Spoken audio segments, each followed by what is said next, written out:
क्या करते थे, पुरानी जो मस्जिद उनको मिली थी उसमें अंधेरा रहता था। बाबा ने कहा हम इसको ही प्रकाश करेंगे।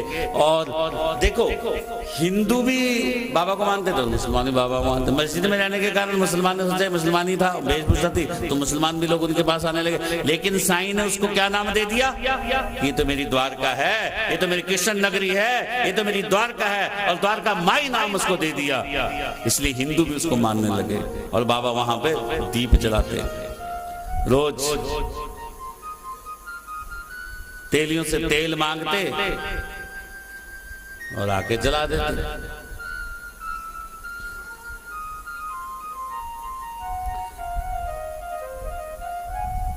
तेलियों ने सोचा अरे ये फकीर रोज तेल मांगता है और जाके मस्जिद में जला देता है दिए। अरे एक दिया जलाए तो कोई बात नहीं, तो पूरी मस्जिद को ही से जला के रखता है, पूरी मस्जिद में रोशनी कर देता है, ये फ्री का माल है कोई। अरे चलो माना कि फकीर है, अंधेरा में कैसे रहेगा बेचारा, एक दिया जलाए कोई बात नहीं, ये तो पूरे में दिए जला के रखता है, इसको तेल नहीं देना। सब तेलियों ने मिलकर संगठित होकर विचार किया कि अबे तेल में मांगने आएगा, हम इसको तेल नहीं देंगे। जैसे बाबा नित्य प्रतिदिन की तरह जैसे तेल लेने गए तो एक तेली ने कह दिया बाबा आज तो तेल खत्म है। दूसरे पे गए, बाबा अभी आ रहा है तेल, खत्म हो, काफी दिनों के तक खत्म हो, अभी मंगवाया। तो बाबा ने समझ लिया, जब सबने नकारात्मक उत्तर दिया तो बाबा समझ गए कि आज ये तेली मुझे तेल नहीं देना चाहते। इसका मतलब अच्छा, बाबा चुपचाप घर आ गया। क्या कहते हैं,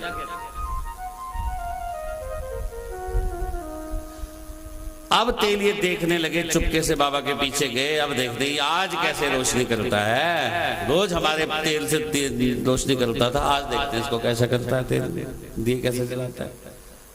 बाबा आए, पुराने टीन टाप देखे, कहीं तेल बचा होगा, कहीं तेल नहीं मिला, लेकिन एक टमरेल में थोड़ा सा तेल था। बाबा ने उसको पिया और फिर पानी पिया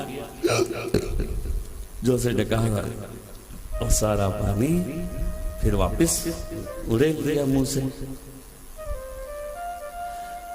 फिर वही मिश्रित जल तेल बाबा ने सभी दियों में डाला और सूखी बाती उसमें डाल दी और सारे दिए जल उठे। बोलो साईनाथ महाराज की जय। तेली ने देखा रे पानी वाला मिश्रित तेल से जला रहा है, अरे तो अभी बुझ जाएगा, देखते रहे। लेकिन क्या, अब बुझेगा, अब बुझेगा, अब बुझेगा, अब बुझेगा। सारे तेले यही देखते रहे, लेकिन रात गुजर गई, कोई भी दिया बुझा नहीं और पूरी रात दिए जलते रहे। बोलो साईनाथ महाराज। पानी से दिए जलाए। जैसे ये खबर गांव में फैली कि अरे इस संत ने, इस फकीर ने, अरे इस पागल ने, अरे इस भिखारी ने, अरे पानी से दिए जला दिए, अरे जय जयकार होने लगी साईं की, तो दूर दूर तक चर्चा फैल गई। अरे कोई जरूर चमत्कारी है। यही एक पहला ऐसा चमत्कार था, क्योंकि लोग चमत्कार को नमस्कार करते हैं, इसलिए साईं ने अपनी लीला के द्वारा इस चमत्कार को किया और पानी से दिए जला दिए। पूरी बात गांव में फैल गई, दूर दूर तक फैल गई। लोगों के झुंड बाबा से मिलने आने लगे। तब बाबा की पूछ बहुत होने लगी। लेकिन हेमांत पंत जी यहाँ पे बड़े अजीब से लगते हैं।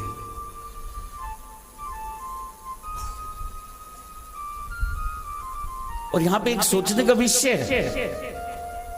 कथा यही तो है, कथा पढ़ने को तो 2 मिनट पढ़ने को, लेकिन उसका अर्थ समझना, उसको भाव को समझना, उसके कारण को समझना और उसके बाद उसको अपने अनुरूप ढालना। किसी कथा के प्रसंग को जब आप अपने जीवन की कथा समझने लगोगे ना, या अपने जीवन में उसको उतारने लगोगे, तो आप निश्चित रूप से वैसे ही हो जाओगे, ठीक हो जाओगे। अभी यह तो छोटी सी घटना कि पानी से दीप जला दिया है, तो छोटी सी घटना। क्या है, चमत्कार है, बाबा का चमत्कार कर दिया।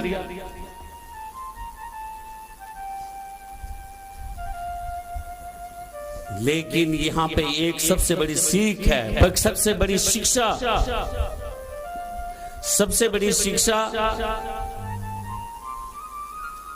इस कथा से क्या है कि बाबा ने पानी से जो दिए जलाए, इस कथा को समझने का सूत्र क्या है?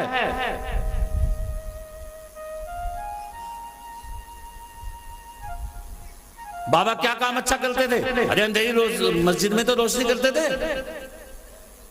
लेकिन तेलियों ने तेल देने से मना कर दिया। लेकिन फिर भी बाबा ने कुछ नहीं कहा और दिए जला दिए। इसका ये मतलब है, इस कथा से हमें ये सीख मिलती है, इस कथा से हमें ये सीखना पड़ेगा कि जब आप अच्छा काम करने के लिए निकले, जब आप किसी को अच्छा काम करने के लिए नसीहत दें या कोई आप अच्छा काम जब करें, तो आपकी टांग भी लोग खींचेंगे, आपके विरोध में भी लोग उतरेंगे, आपके बुराइयां भी लोग करेंगे, आपको बदनाम भी लोग करेंगे, आपका साथ भी लोग नहीं देंगे। लेकिन आपने उससे घबराना नहीं है, आपने तो रोशनी का काम करना है। कोई तुम्हारी कितनी भी बुराई करे, कोई तुम्हारी कितनी भी निंदा करे, लेकिन अगर आप अच्छा कार्य कर रहे हो तो आप उसमें निरंतर प्रयासरत रहें, उस कार्य को करें। फिर आपके पास भले वो कार्य करने की क्षमता नहीं है, भगवान वो क्षमता दे देगा। उस कार्य करने के लिए धन नहीं है, भगवान धन उपलब्ध करवा देगा। उस कार्य करने के लिए आपका शरीर नहीं चल रहा है, भगवान आपका शरीर को चला देगा। उस कार्य करने के लिए आपकी बुद्धि नहीं है, भगवान बुद्धि आपकी चला देगा। उस कार्य करने के लिए आपको साथ झुंड की सहायता चाहिए, भगवान आपके साथ वो लगा देगा। लेकिन कब?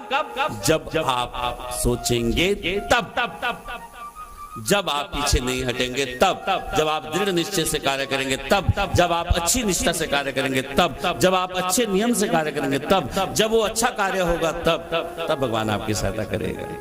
इसलिए दिए, पानी से दिए जलाने की कथा हमें साईं इस और दर्शाता है, इस और हमारा ध्यान आकर्षित करता है कि भले आपकी अच्छे काम में कोई सहायता करे ना करे, आप बस लग जाओ, उसमें जुट जाओ, क्योंकि लोगों का काम है निंदा करना, जो अच्छे काम में टांग खींचना ही खींचना है। धर्म का काम अगर इतना अच्छा हो जाता तो फिर सभी ना लग जाते,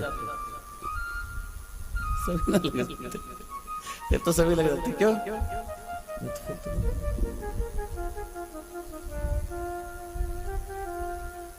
लेकिन जब आप करने लगोगे तो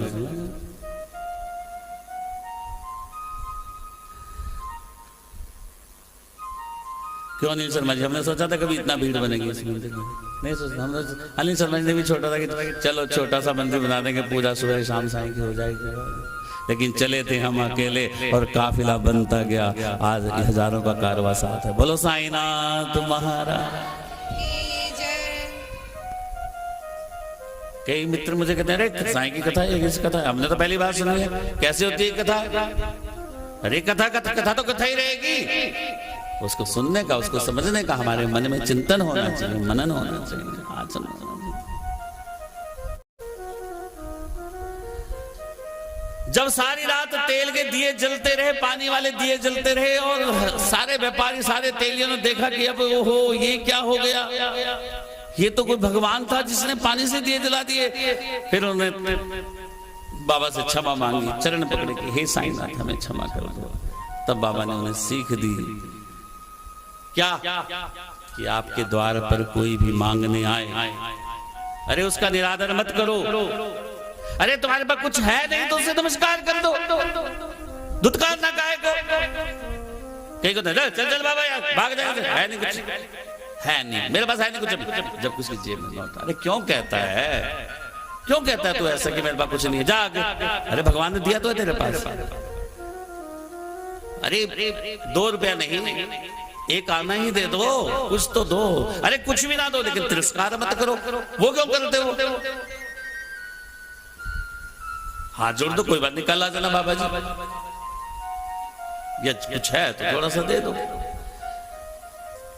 अरे तुम्हें उस मालिक ने दिया है तभी तुम उससे मांग रहा है, तुमसे वो तुम्हारे पास दिया ही ना होता तुम्हारे पास मांगने में कैसा था? भिखारी कभी भिखारी के पास मांगने जाता है?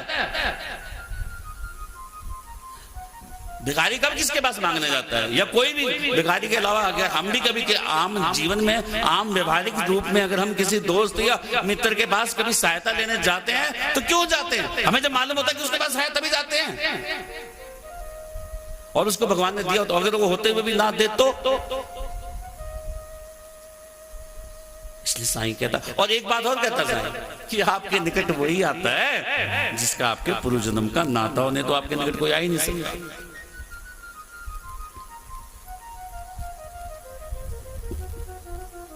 कोई भी किसी के निकट तभी आता है जब उसका पूर्व जन्म का नाता होता है, तब, नहीं तो नहीं आता। नहीं तो हमारे देश की 120 करोड़ आबादी है, आपस में भगदड़ ना मच जाए सबकी, फिर टकराने लग जाए एक दूसरे को। अरे वही टकराते एक दूसरे को जानते हैं। अगर बाजार में इतनी भीड़ चल रही है, आप क्या सबको नमस्ते करते हैं? नमस्ते जी, नमस्ते जी। अरे जब शीला बहन जी शर्मा जी दिखेंगे तभी हम एक दूसरे को नमस्कार करेंगे। इसका मतलब क्या कि हम एक दूसरे को जानते हैं। इसलिए हमारी आत्मा, या कई बार हम कहीं बैठते हैं, अरे मैंने आपको देखा है कहीं पे। कई लोग हमें 20 साल बाद मिलते हैं और ऐसी घटनाक्रम में मिल जाते हैं कि हमें उस समय, मान लो किसी अधिकारी या ऑफिसर के पास हम जाएं तो हमें बाद में समझ में आता है ये तो हमारे मोहल्ले में रहता, आज डीसी बन गया है, आज ये सुपरिटेंडेंट बना हुआ है, और हम उसके बाद हाँ कौन से काल कब रहते, अरे उस मोहल्ले में, अरे हाँ मैं भी तो उस मोहल्ले में रहता था, अरे मैं भी तो उस मोहल्ले में, फिर वो आपका काम कर देता है। इसका मतलब जब उस मोहल्ले में आपसे रहता था तो इसका मतलब कोई ना नाता था, और 20 साल बाद तुम्हें उसके साथ काम पड़ा, इसका मतलब फिर भी कोई नाता है ना, तो नाता होता है। इसलिए कभी किसी का तिरस्कार मत। कोई आपके पास आए, कोई अतिथि आए, उसको आराम से बैठने के लिए दालान दो, अपना आसन दो, बैठ भाई, अपनी कुर्सी दो, बैठो। कोई रोगी आ रहा है उसको दवाई दो, कोई भूखा आ रहा है उसको अन्न दो।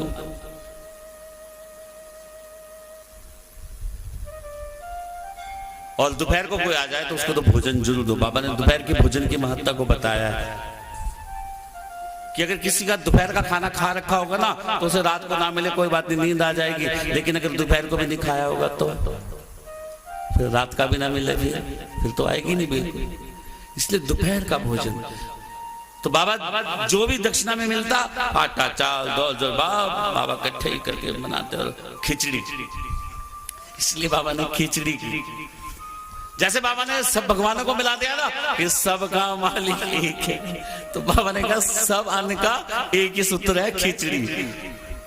कोई सी दाल हो सब मिक्स करो, खिचड़ी बनाओ और दो। इसलिए दोपहर को बाबा ने खुद बाजार जाते, कुछ सामान लाते, कुछ भिक्षा मिल जाता और खुद खिचड़ी बनाते हाथ में और सबको परोसते। जिस दिन पहले दिन, ये साईं, ये घटना साईं चरित्र में नहीं है लेकिन अन्य साईं लीलाओं में है, जब एक दिन सबसे पहले खिचड़ी का कार्यक्रम शुरू किया तो उस दिन ताते जी वहां पे नहीं थे, तो जब देखा कि शाम को बाबा थक गए तो उन्होंने एक बड़ा सा पत्थर लाने जंगल में जाने लगे। तो बाबा कहते कहाँ जा रहा है? कहता बाबा आप थक गए, जरा आसन लगा दूं आपके लिए, बैठ जाएंगे। अरे तू क्यों जंगल जा रहा है? पत्थर लेने, वो भी पत्थर यहीं आ जाएगा, आंख बंद कर। जैसे उसने आंख बंद करी, बाबा ने एक रोशनी प्रकट हुई और एक बड़ा सा पत्थर मस्जिद के अंदर आ गया। आज भी वो पत्थर वहां पड़ा है शिरडी के अंदर। जो भी बहन भाई गए, देखा आपने? जो कि किस किसने देखा वो पत्थर? हाँ देखा, वो वहां चल के। बोलो साईनाथ महाराज।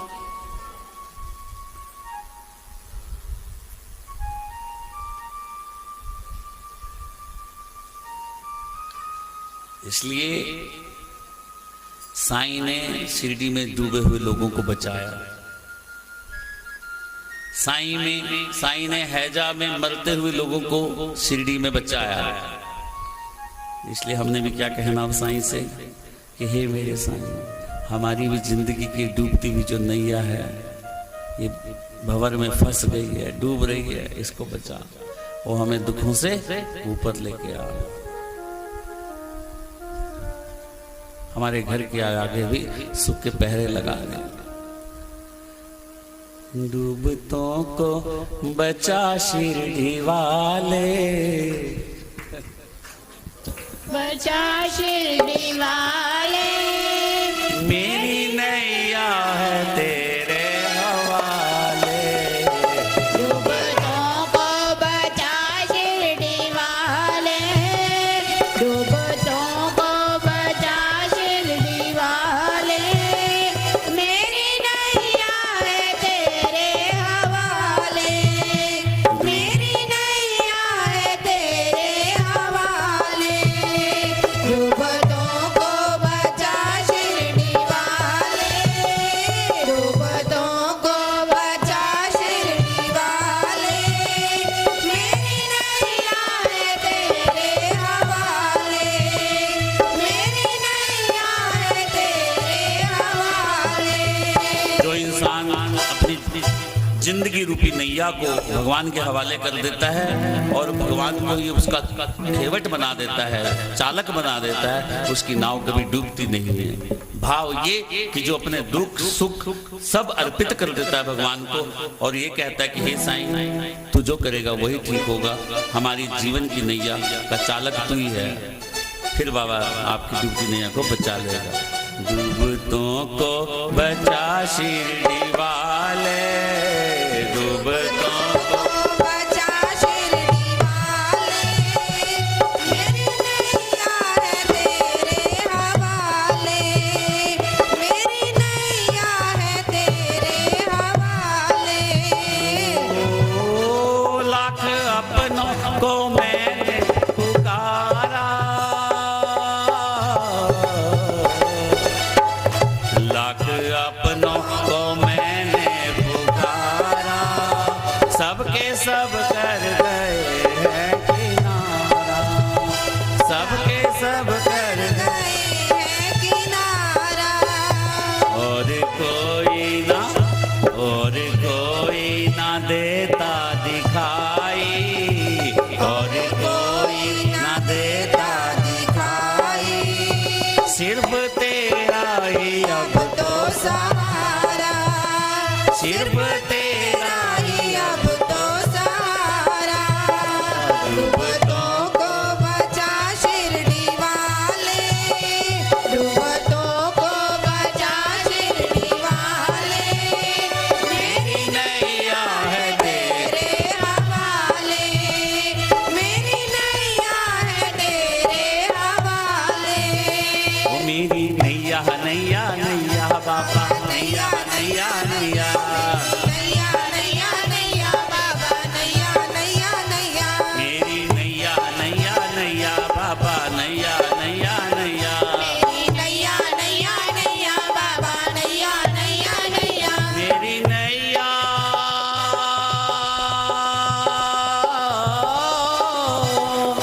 ओ मेरे मौला, ओ मेरे साईं, ओ मेरे देवा, ओ मेरे मौला, ओ मेरे साईं, मेरी नैया है हवाले, मेरी नैया है तेरे हवाले।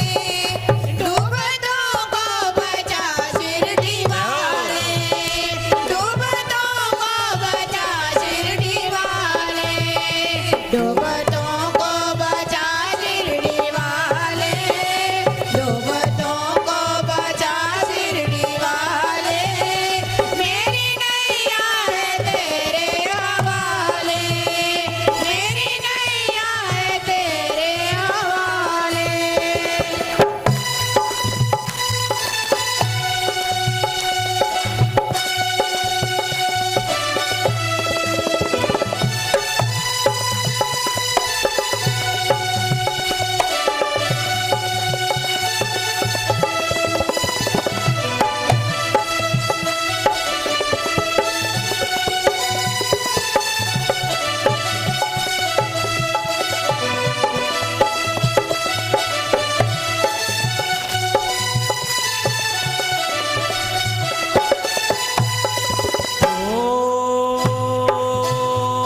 समय तुम बचाने पे आवे,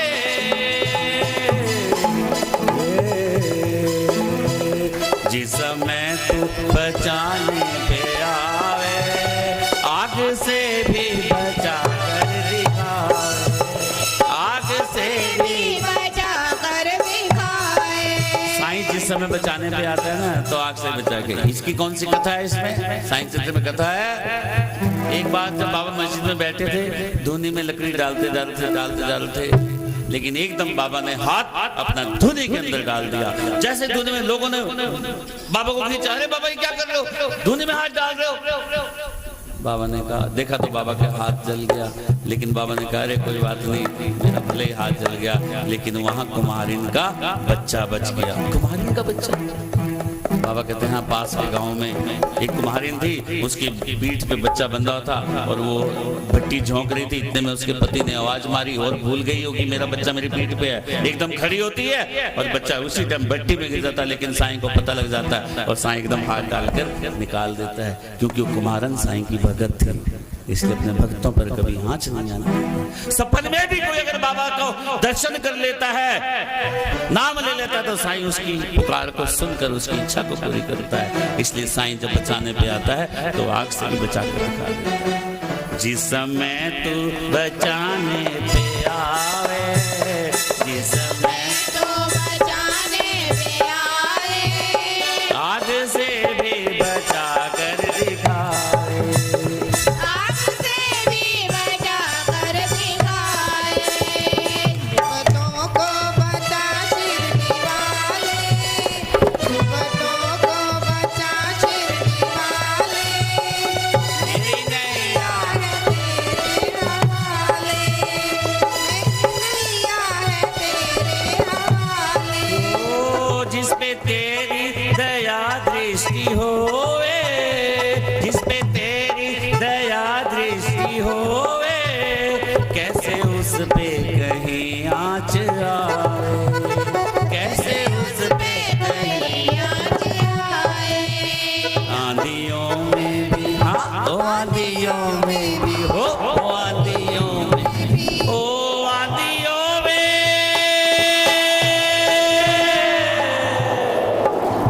आंधियों, आंधियों में,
तेरे सब काम जग से निराले, तेरे सब काम जग से निराले, मेरी नैया है तेरे हवाले, मेरी नैया है तेरे हवाले।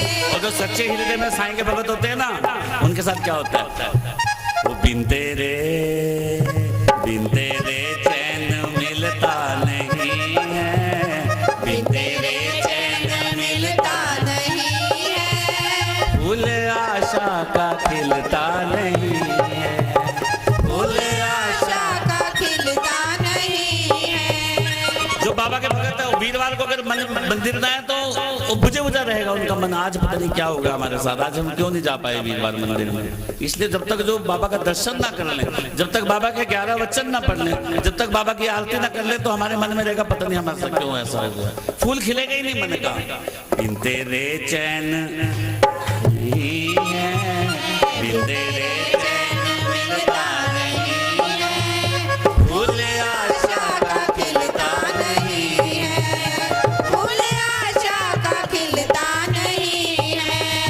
तेरी मर्जी, वो तेरी मर्जी, तेरी मर्जी मर्जी मर्जी बाबा, मर्जी मर्जी मर्जी ओ तेरी मर्जी मर्जी मर्जी बाबा, मर्जी मर्जी मर्जी वो तेरी मर्जी मर्जी मर्जी मर्जी मर्जी मर्जी मर्जी बाबा, मर्जी मर्जी मर्जी बाबा, मर्जी मर्जी मर्जी बाबा, मर्जी मर्जी मर्जी मौला, मर्जी मर्जी मर्जी साईं, मर्जी मर्जी मर्जी तेरी मर्जी बिना इस जहां से, तेरी मर्जी बिना इस जहां से एक पत्ता भी हिलता नहीं है, एक पत्ता भी हिलता नहीं है।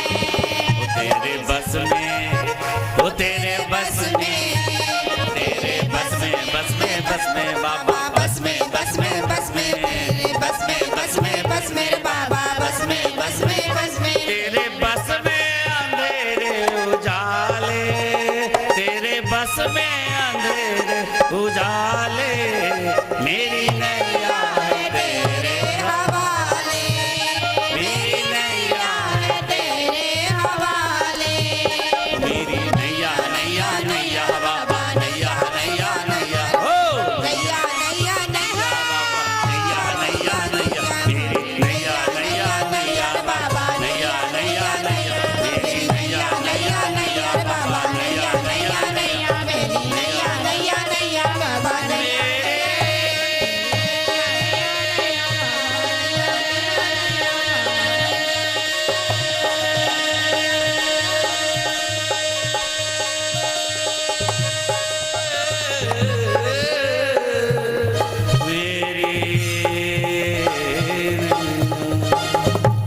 मेरी नैया तेरे हवाले,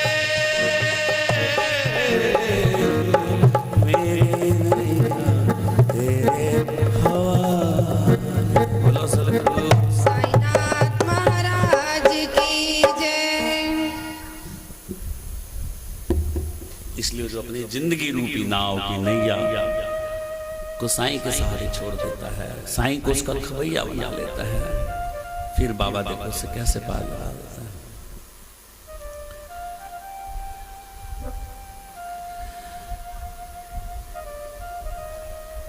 बाबा शिरडी में मस्जिद में लोगों की भीड़ आने लगी। किस चमत्कार के बाद? दिए से पानी जलाया, पानी से दिए जलाया। फिर तो कोई कुछ कहने लगा, कोई अपनी समस्या कहने लगा, धन मांगने लगा, कोई बेटा मांगने लगा, कुछ कुछ कुछ आते गए।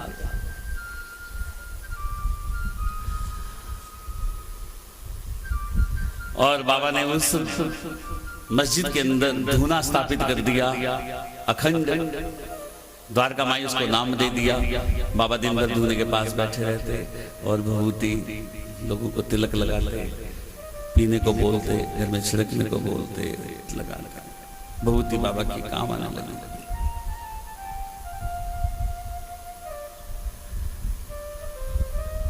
एक रोहिला जाति का मुस्लिम गांव में आया, वो रोज शाम को अल्लाह अकबर,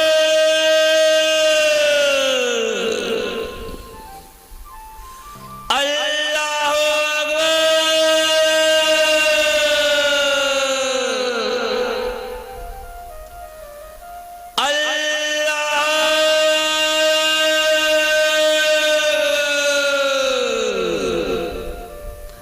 रोज रोज कर्कश आवाज में नारे लगाता। बेचारे ग्रामवासी खेत खलियान में जाकर सारा दिन जब रात को थके आते घर आते तो उसकी इस आवाज से उनकी निंद्रा भंग हो जाती। जैसे वो सोने लगते और वो वहां मस्जिद में चिल्लाता, अल्लाहू अकबर।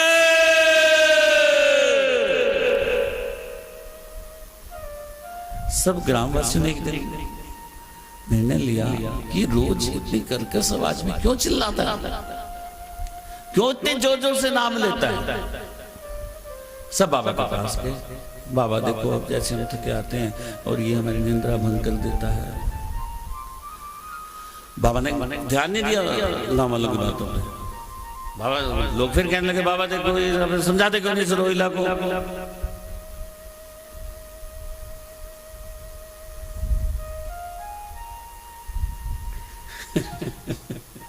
मैं तो इसलिए सोचा शुक्र रमोला नहीं था, रोहिला था।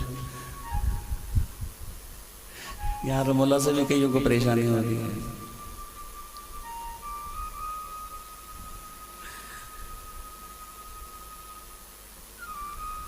बाबा कहते क्यों, तुम्हें क्या प्रॉब्लम है, क्यों क्यों क्यों चिंता कर रहे हो तुम।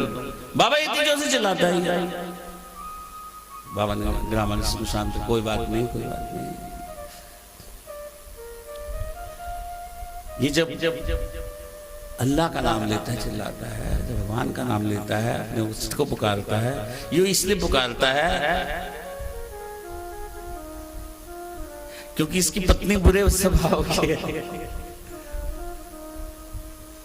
गाँव में इसकी पत्नी असल में उसकी पत्नी नहीं थी, लेकिन उसकी जो कुप्रवृत्तियां थी, जो उसकी मन की कुप्रवृत्तियां बोलते हैं कि हम अच्छे कार्य करने के लिए जाएंगे तो बुरे कार्य की तरफ लेके जाएंगे। हम कीर्तन करने की सोचेंगे तो मन सोचेगा नहीं क्या कीर्तन का टाइम वेस्ट करेंगे, चलो उधर चलते हैं। तो क्या करता था, उससे बचने के लिए, अपने को गलत कार्यों से बचने के लिए, अपना ध्यान भटकाने के लिए, दूसरी चीजों से लगाने के लिए, अल्लाह के प्रति करने के लिए वो जोर से चिल्लाता था ताकि उसका ध्यान वहीं हो। साईं कहते हैं वो इसलिए चिल्लाता है कि उसके कलमों के समक्ष जो कुप्रवृत्तियां हैं वो टिक नहीं पाती, वो भाग जाती हैं, इसलिए नाम तो कोई बात नहीं, लेने दो, कुछ टाइम ठीक हो जाएगा। तो गांव वालों की उसकी आदत पड़ जाती है और वो ठीक सुखी हो जाते हैं। बोलो साईनाथ। लेकिन इस कथा से भी क्या सीख लेनी है कि भजन कीर्तन करने में से ही उसको स्वच्छ रखती है।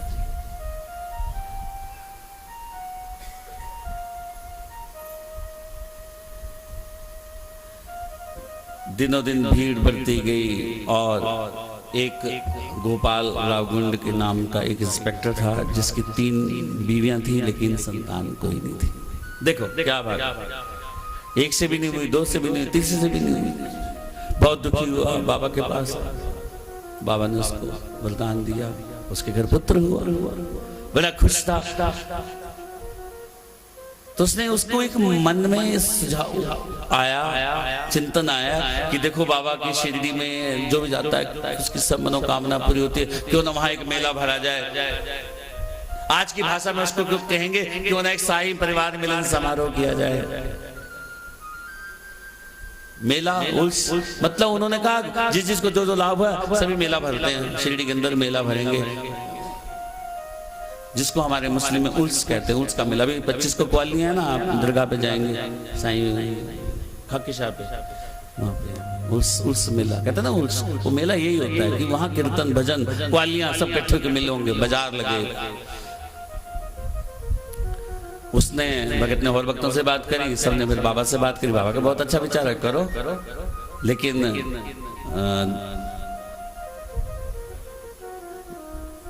पटवारी ने उसकी आज्ञा नहीं दी, लेकिन फिर बाबा की तो सहमति मिल चुकी थी। तो बाबा की सहमति के अधिकारियों की क्या सहमति, अधिकारियों का मन भी बदला और बाद में आज्ञा दे दी। गांव छोटा था लेकिन बाजार बड़ा लगाने का विचार था ताकि और गांव से भी लोग आने थे। लकड़ियों का छप्पर बनाएंगे, दुकानें सजाएंगी, पानी की कमी हुई, कैसे पूरा किया जाए।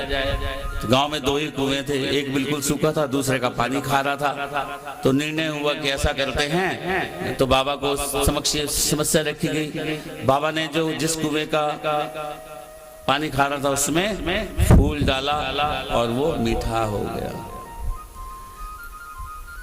बाकी भक्तों ने और भी बाहर से पानी लाने की व्यवस्था करी ताकि ठीक चल पड़े। एक और भगत था, उसके भी संतान नहीं थी, उसके भी संतान नहीं हुई। तो गोपाल राव गुण ने उसको भी एक ध्वज लाने को कहा कि तुम ध्वज लेके आना घर से।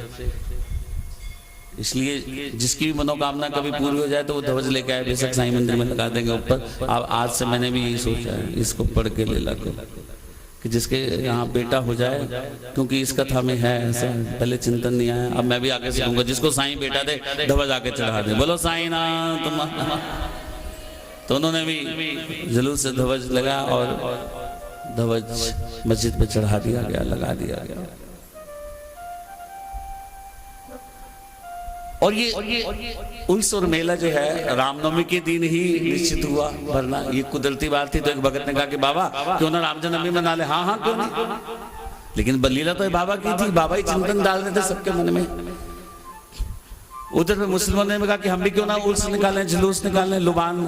तो उन्होंने क्या, चंदन घिस के और लुबान जलाकर पूरे शहर में जुलूस निकालते हैं। ऐसा जुलूस किसी सिद्ध मुस्लिम संत के सम्मान में निकाला जाता है। तो उनके लिए सिद्ध मुस्लिम संत तो साईं थे। तो सभी मुस्लिमों ने उन्होंने भी चंदन का जुलूस निकालना शुरू कर दिया और मस्जिद पे आकर चंदन लगाता है। तो देखो उधर झंडा, उधर हिंदुओं का जुलूस, उधर मुसलमानों का जुलूस, दोनों एक साथ किस दिन निकलने लगे, रामनवमी के दिन। तो बाबा ने क्या उदाहरण पेश कर दिया, हिंदू और मुस्लिम दोनों इकट्ठे समुदाय मिलके जो आपस में लड़ते थे, मरते थे, काटते थे, वैर करते थे, दोनों ने मिलकर एक साथ जुलूस में इकट्ठे होकर पूरे गांव में जुलूस निकाला और मस्जिद में आकर इकट्ठे होते थे और फिर रामजन्म मनाते थे, उस मेला भरते थे, चंदन मस्जिद पे लगाते थे, लुबान जलाते थे। और बाबा ने ये पूरा रामनवमी का त्योहार मनाना। इसलिए रामनवमी का त्योहार बहुत ही महत्वपूर्ण है बाबा के जीवन काल में। आज भी शिरडी में हिंदू और मुस्लिम का ये दोनों जुलूस रामनवमी के दिन निकलते हैं। कई जगह भगदड़ हुई, लेकिन आज तक शिरडी में इस रामनवमी के दिन हजारों लाखों लोग इकट्ठे होते हैं, लेकिन ना कभी कोई भगदड़ मची, ना कोई पंगा हुआ, ना कोई विवाद हुआ। ये सब साईं की ही लीला। बोलो साईं नाथ महाराज।